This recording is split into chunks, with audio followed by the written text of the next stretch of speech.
Le damos entonces ahora sí la bienvenida a nuestro siguiente ponente, es Fernando Dopazo de Argentina. El título de la presentación que nos hará Fernando es Llegamos al gobierno y ahora qué, claves de la comunicación gubernamental en el siglo XXI. Fernando Dopazo es estratega político, lleva más de 15 años en el mundo de la consultoría política, enfocado en la construcción de estrategias de comunicación, storytelling y contraste. A lo largo de este tiempo ha contribuido al éxito electoral en campañas presidenciales, regionales y locales en distintos países, entre los que destacan Argentina, Ecuador, Honduras, España, Colombia y Perú. Asimismo, ha sido responsable de asesorar a distintos gobiernos en materia de comunicación gubernamental y gestión de crisis. Su trabajo ha sido valorado en diversas ocasiones, siendo galardonado con premios a la COP, Napolitan y RIT Latino. Fernando, bienvenido y te dejo con tu ponencia. Hola Milagros, buenas tardes. Saludos para Sandra, para todos los amigos que veo que hay gente conectada, conocida, con la cual he trabajado por Perú, por Ecuador, por Colombia. También hay algunos hondureños que espero que no hayan estado en el norte de Honduras hoy, que nos tocó pasar un temblorcito. A ver, un poco distinto al enfoque que le había estado dando recién José, mi querido José, o Jorge y Mofo un rato antes, que estaban enfocando un poco más en la construcción de liderazgo y en comunicación desde una perspectiva más electoral. La idea, y considerando que el evento, el congreso, el cual agradezco la invitación, se hace desde Perú y fundamentalmente para el Perú, si bien tiene alcance en todo el continente, pensé en que tal vez hablar un poco de comunicación de gobierno, que no es de lo que siempre estamos habituados a hablar, y más considerando el contexto peruano, tenía mejor cabida en este momento. Y ahí, un poco, o a partir de eso, el título de la charla, ¿no? Esta cuestión de llegamos al gobierno y ahora qué. En esa primera slide tienen la foto de los últimos 12 presidentes electos en América Latina, ninguno lleva más de 2 años de mandato. Obviamente los últimos 2 son Pedro Castillo en Perú y Guillermo Lasso en Ecuador. Y a pesar de que todos los reconocemos y sabemos que vienen de sesgos políticos distintos, tanto a izquierda como a derecha, el día, o a partir del día en que asumen el cargo, todos tienen la misma pregunta, que es ¿y el ahora qué? ¿Sí? Y la verdad es que la primera respuesta que encuentra eso, y a partir de la cual podemos desarrollar algunas claves, algunas ideas de cómo se debe enfocar la comunicación gubernamental en el siglo XXI y particularmente en nuestro continente, tiene que ser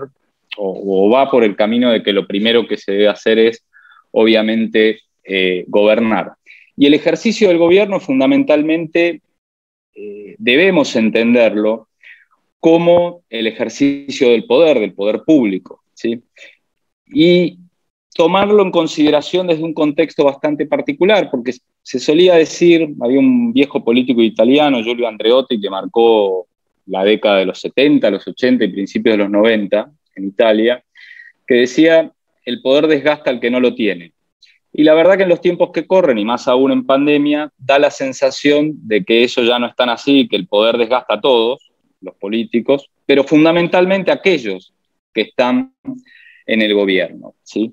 Sobre todo porque da la sensación, o digamos, sensación real, ¿no? Existe, por lo menos en la percepción ciudadana, en términos de opinión pública y de los resultados que se ven en las diferentes investigaciones a lo largo y ancho del continente, que si bien todos entendemos que la lógica de gobernar es tomar decisiones que benefician a algunos y perjudican a otros, porque nunca hay una decisión que beneficie absolutamente a todos, sí los costos de las decisiones pareciera que cada día impactan en más gente.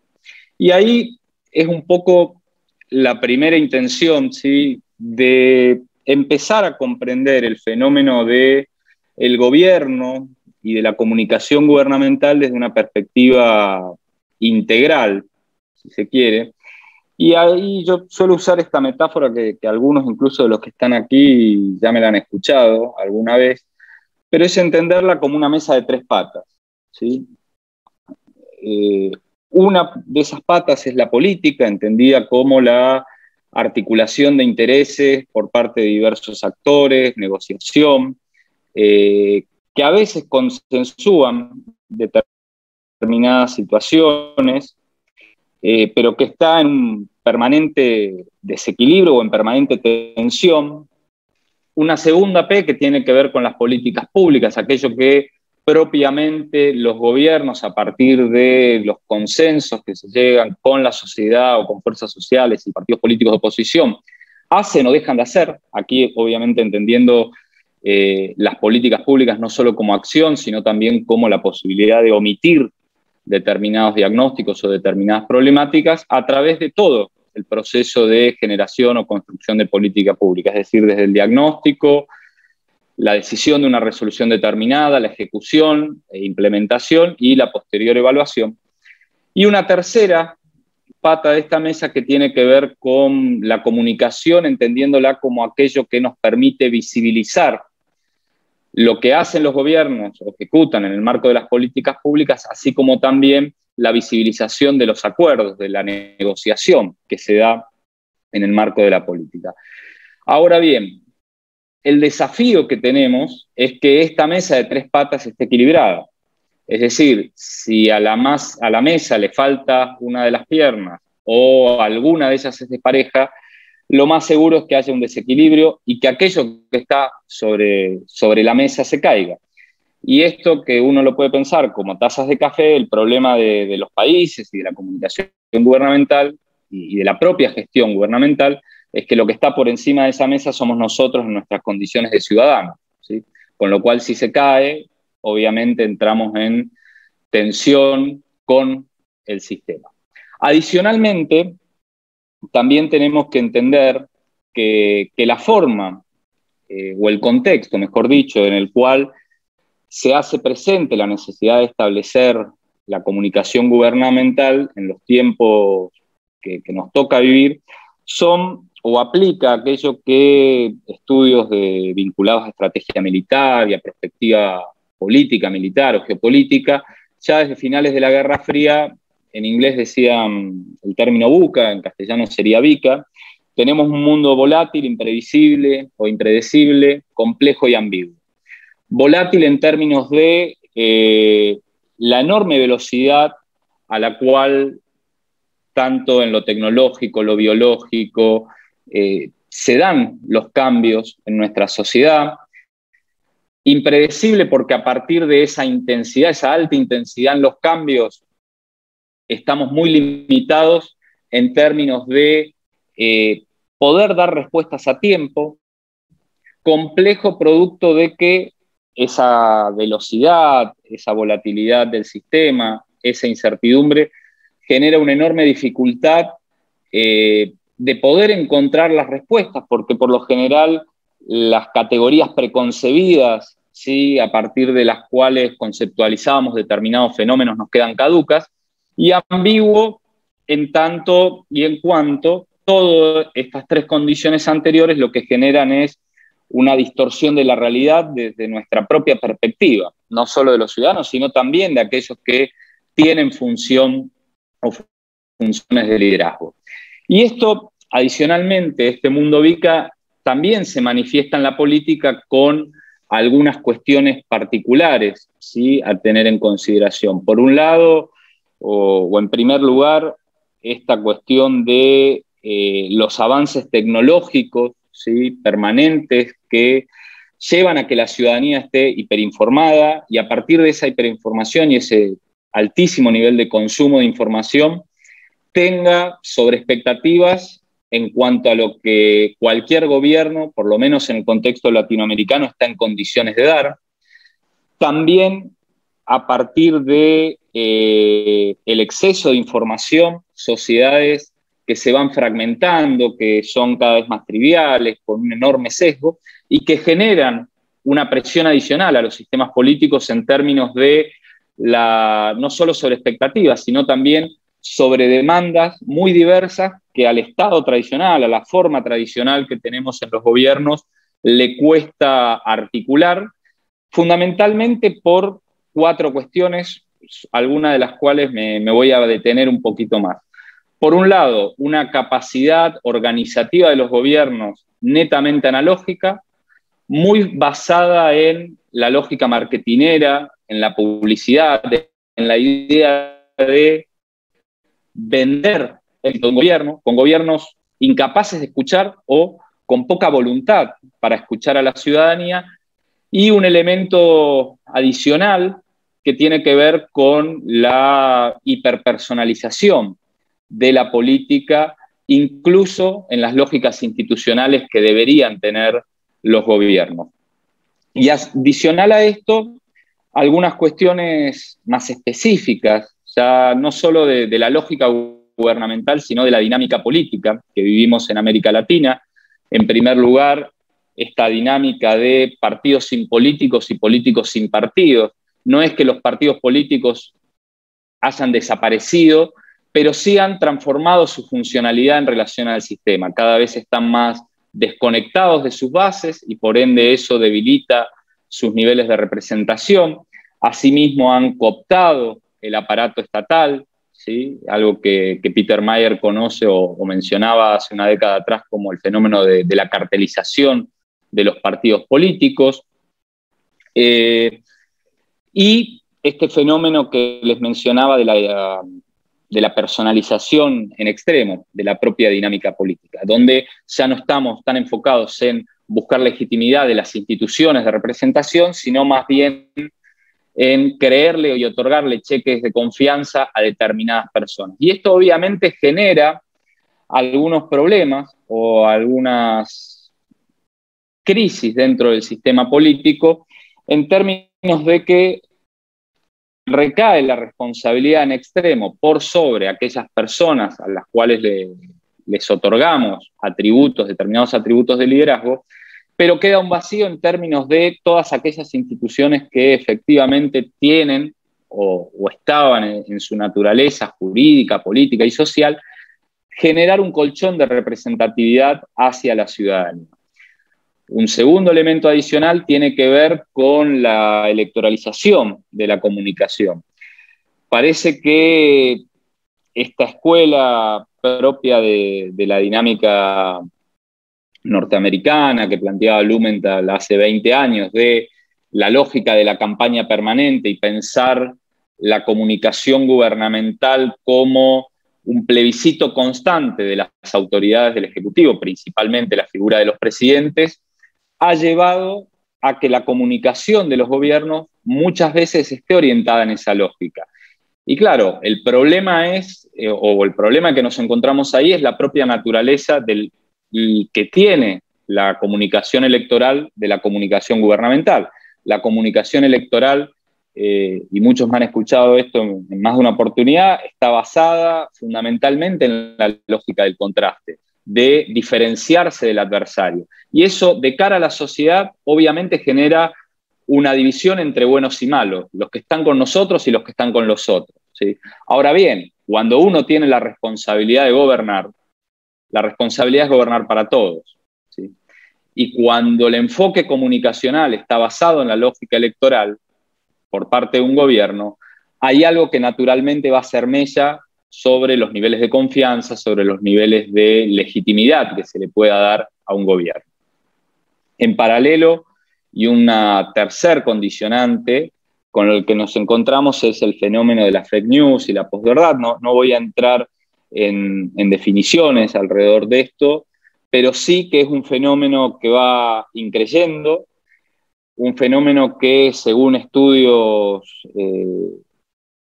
realizados a lo largo de los últimos años, se estima que para el año que viene el 50% de las noticias que nos encontremos en Internet van a ser falsas, con 2 agravantes adicionales. Uno, cada día es mayor la cantidad de gente que consume información por Internet, con lo cual lo que estamos consumiendo es o noticias falsas o esto que conocemos como posverdad, es decir, nos agarramos de noticias o de información que se corresponde con los sesgos y los prejuicios con los cuales nosotros ya contamos. Y a esto hay que sumarle que, producto de la celeridad de los tiempos, la falta de darnos margen para el pensamiento crítico, al día de hoy, según, repito, distintos estudios de psicología social, de sociología, de consumo de medios, 9 de 10 en Occidente, ¿sí?, saben distinguir una noticia falsa o una noticia distorsionada de la realidad. Y eso también es un poco parte de este fenómeno que nos toca atravesar expresando este mundo VICA en versión política latinoamericana siglo XXI. Ahora, este es diagnóstico, situacional, problemas, soluciones y a partir de este momento sí algunos indicios de cómo podemos afrontar estos desafíos. En marco general, la respuesta, si se quiere, a ese mundo VICA que vendría a ser en inglés con las mismas palabras, ¿sí?, con las mismas letras, VUCA, en castellano sería beca, que pasa por visión, entendimiento, claridad y agilidad. Visión en términos de empezar a tener liderazgos que ofrezcan un escenario de comunidad para la ciudadanía y de los gobiernos con la ciudadanía. ¿Sí? Empezar a volver a generar puntos de encuentro, y no solo puntos de encuentro en el hoy, sino también algún horizonte hacia el cual llegar. Entendimiento a partir de aproximarnos a estos fenómenos cambiantes que nos toca vivir desde una perspectiva más holística, ¿sí?, ya no tan racional, sino asumiendo que muchas veces vamos a estar en la lógica del ensayo y el error, y que la experiencia previa y el aprendizaje obtenido de esas experiencias previas nos va a ir generando capacidad de respuesta desde la intuición, pero también desde lo racional, ¿sí?, para disminuir márgenes de error. Claridad en términos de encontrar luces y ofrecer luces a la ciudadanía, y esto implica o conlleva también una lógica, o volver a retomar una lógica mucho más pedagógica por parte de la política y de los líderes políticos, y no tan confrontacional como la que hemos venido teniendo a lo largo de este tiempo, más allá de que en lo electoral, digo, yo por lo menos me dedico a esto y sabemos que en lo electoral genera rédito y es el camino, y ágil en términos de ajustar las organizaciones dedicadas a la comunicación de gobierno a dar respuesta rápida, ¿sí?, a tener equipos de trabajo rápido, partiendo de el punto de que el aparato gubernamental va a estar en el centro permanente de las miradas, porque es el que está obligado en los marcos legales a dar respuesta a las demandas ciudadanas, porque además el hecho de que esté bajo la observación de todos hace que genera que todo lo que un gobierno hace sea naturalmente mediatizable, ¿sí? La centralidad de estar bajo el escrutinio público permanente, pero que a su vez, producto de su capacidad de hacer, también es una especie no solo de centro permanente de mirada, sino de centro de irradiación de respuestas organizativas, de acción a través de políticas públicas y comunicacionales a todos los integrantes de aquella comunidad a la que gobierna. Entender que la comunicación de gobierno, y a partir de encontrar una definición que no puede ser necesariamente la comunicación, como les mencionaba anteriormente o les insinuaba anteriormente, de la comunicación presidencial o de la máxima autoridad ejecutiva, ¿sí?, sea un gobernador en un estado o un alcalde, intendente en un municipio, tiene que estar pensada en una lógica mucho más amplia, mucho más abarcativa, que implique a los actores, pero también al conjunto de las instituciones. Y esto es fundamental, entender el gobierno como un todo, no solo desde una lógica marketinera, publicitaria, sino entendiéndolo como una gestión de la comunicación para la construcción de consensos. Consensos orientados hacia la legitimación de las políticas públicas que lleva adelante un gobierno, pero fundamentalmente también orientado en el mediano plazo y en el largo a la construcción de un mito de gobierno, ¿sí? De establecer un símbolo, por llamarlo de algún modo, ¿sí? Que nos ofrezca un horizonte que permita incluir al conjunto de la ciudadanía. Y aquí, digo, para no prolongar mucho, pero tiene que ver un poco con esta lógica, y a modo de ejemplo, de la cuarta transformación en México, la utilización, y los que están presentes del Ecuador, que algunos les ha tocado trabajar cerca conmigo en los procesos de la Revolución Ciudadana, del expresidente Correa, esa utilización que se hacía del término patria con la lógica de la patria ya es de todos, avanzamos patria, la patria va, hasta llegar al Ecuador ya cambió, ¿sí? Que le ofrecía, por un lado, un paraguas comunicacional al gobierno. Todas las políticas públicas se veían enmarcadas desde lo comunicacional en alguna de estas lógicas, en el caso ecuatoriano, la utilización de la idea o del concepto de patria, en el caso mexicano actual, la idea de la cuarta transformación, ¿sí? Siguiendo algunas continuidades con hilos históricos de las grandes revoluciones que tuvo México en su momento, pero también ofreciéndole al ciudadano un lugar de destino en su vinculación con el gobierno, pero también con las otras partes de la sociedad, con los otros ciudadanos, ¿sí? Un futuro común, de bienestar común. Ahora, para lograr esto, ¿sí? Para lograr gestionar la comunicación orientada a los consensos y fundamentalmente a la construcción de ese mito simbólico que le debemos dar a la comunicación de gobierno, hay algunos elementos que tenemos que tener en cuenta, y el primero de ellos es la lógica o afrontar el proceso comunicacional con una lógica de estrategia dinámica. A ver, la comunicación de gobierno tiene dos dimensiones, o en realidad todo proceso comunicacional, político, tiene dos dimensiones. Una estratégica de largo plazo, orientada a los objetivos de largo plazo, ¿sí? Y otro que tiene que ver con la táctica, con las acciones, ¿sí? Del día a día. Ahí lo que todo gobierno tiene que establecer es una estrategia de largo plazo orientada a la construcción de este mito de gobierno que les hablaba anteriormente, que permita incluir y incorporar en ese mito de gobierno a la mayor cantidad de ciudadanos y en simultáneo pensar y ejecutar mensajes, eventos, acciones concretas, dinámicas en redes sociales que vayan incluyendo a distintos segmentos de la ciudadanía al menor costo político posible, más allá obviamente de los riesgos que se toman en las acciones comunicativas cotidianas, para la reputación del gobierno entendido como un todo, sea esto desde una dirección determinada, una secretaría o la propia figura máxima en un ejecutivo. Un segundo paso sobre el cual nos debemos encontrar y que a veces con los gobiernos y en todos los procesos comunicacionales, sobre todo en posiciones de autoridad, muchas veces se pierde la perspectiva, es entender los procesos de comunicación como una doble vía. Digamos, ahí nos encontramos con este viejo refrán de que tenemos dos orejas y una sola voz, y eso se supone que es para escuchar más de lo que hablamos. Bueno,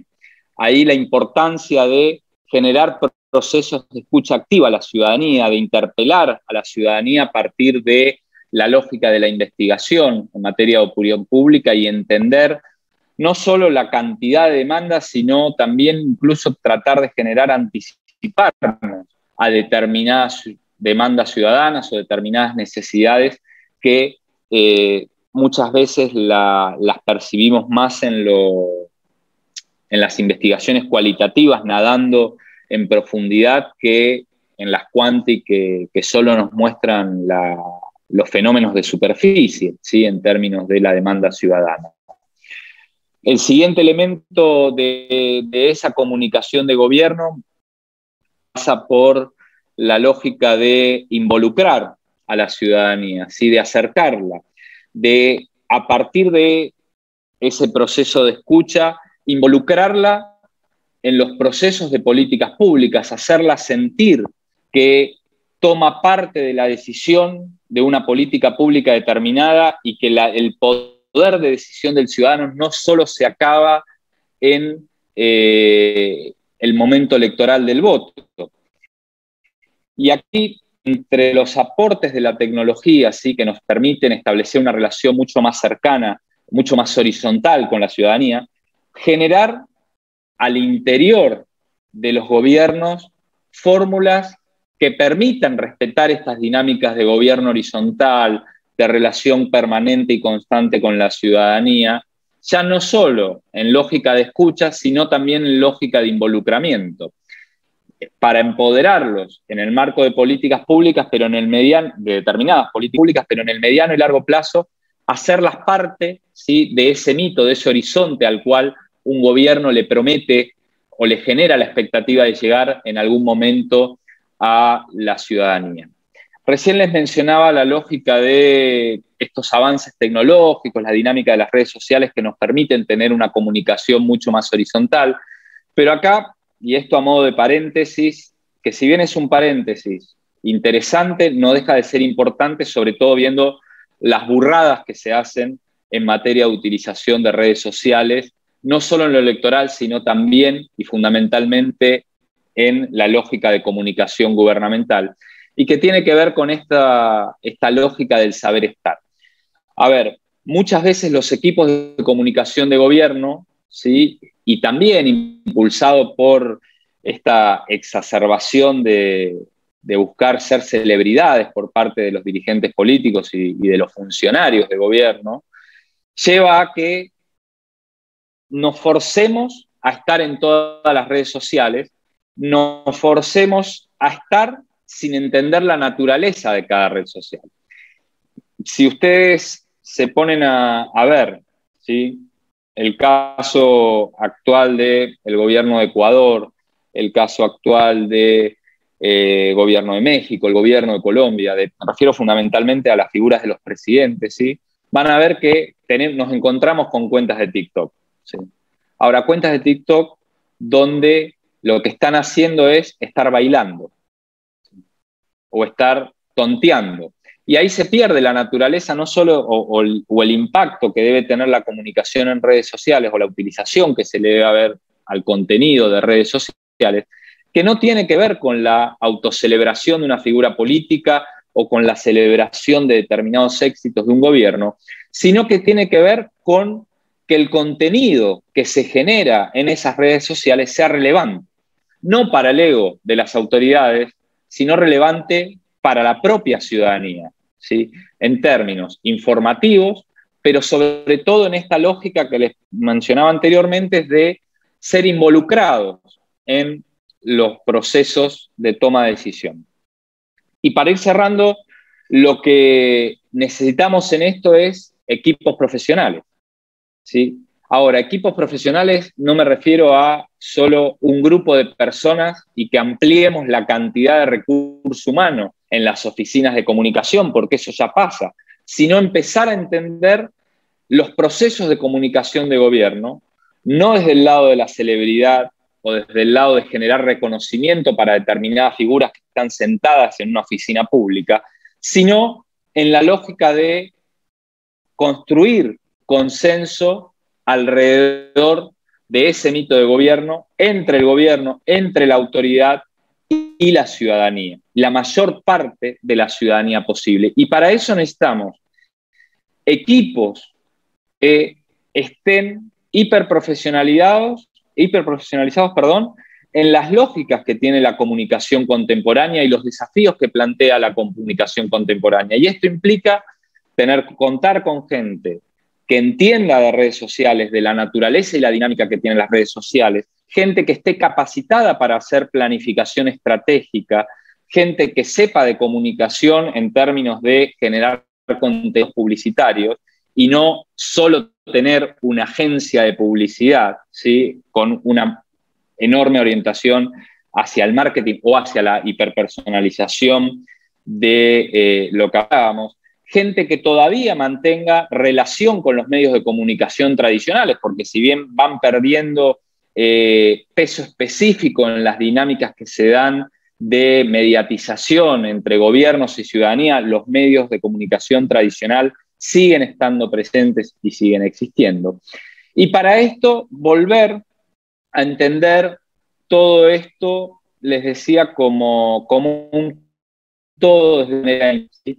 porque fundamentalmente la comunicación de gobierno debe estar basada en una estrategia que nos oriente a alcanzar ese horizonte de sentido hacia el cual pretendemos llevar a la ciudadanía, que obviamente haya spins, mensajes articulados, ¿sí?, que permitan entusiasmar a la ciudadanía, pero que además, desde la óptica de la diversidad de mensajes de las diferentes oficinas públicas, queden enmarcadas en esta lógica del paraguas, ¿sí?, del mito del gobierno al cual hacíamos alusión, y que la ciudadanía a su vez sienta, se perciba informada de lo que acontece, fundamentalmente con sus recursos, ¿sí?, porque a los gobiernos, más allá de los niveles de economía informal que tenemos en América Latina, los terminan pagando los propios ciudadanos, ¿sí?, pero que también esté orientada a la persuasión, porque si nosotros, a la persuasión en términos de convencimiento, de generar ese involucramiento de la ciudadanía, porque si nosotros sumamos estrategia, mensajes, información y persuasión, lo que vamos a encontrar en los procesos comunicacionales de gobierno, y a lo que nos deberíamos orientar y esforzarnos, tanto los gobiernos como nosotros, todos los involucrados en el mundo de la consultoría política a la hora de asesorar a gobiernos, es legitimar. Y legitimar sobre todo antes de que sea tarde, ¿sí? Porque si nosotros empezamos a ver y a entender los niveles de multiplicidad de demandas agregadas a las cuales la política y los gobiernos en América Latina no le están dando respuestas, si empezamos a entender la magnitud de la visibilización de las precariedades preexistentes que tenía nuestro continente de manera estructural y que la pandemia ha evidenciado como nunca antes, nos vamos a dar cuenta que las tensiones que se han generado, ¿sí?, que se ven manifestadas en conflictividad social, en protesta social, en la salida a la calle de los jóvenes en Chile a partir de la protesta de un boleto estudiantil, pero que terminaron en la reforma de la Constitución o están terminando en la reforma de la Constitución, la crisis de representatividad en el Ecuador, el desgaste muy rápido del gobierno ecuatoriano, la crisis de representatividad del gobierno argentino, las protestas en Colombia, y país por país vamos a encontrar algún tipo de esta dinámica, nos vamos a dar cuenta que lo que está en juego no es la legitimidad de un gobierno determinado en América Latina, sino que lo que está empezando a estar en riesgo otra vez es la legitimidad del sistema democrático en sí y la capacidad de que el propio sistema pueda ir resolviendo esto. Y les doy un solo dato y con esto cierro, que creo que ya estoy en tiempo, Sandra y Milagros me lo dirán. Si ustedes toman el LAPOP o el Latinobarómetro, ¿sí?, que son las dos fuentes de análisis comparado de opinión pública en todo el continente y que van evaluando con una enorme cantidad de casos de estudio todos los países de la región año tras año, nos vamos a dar cuenta de algunos fenómenos. Por un lado, cada día menor representatividad o una menor cantidad de gente sintiéndose representada de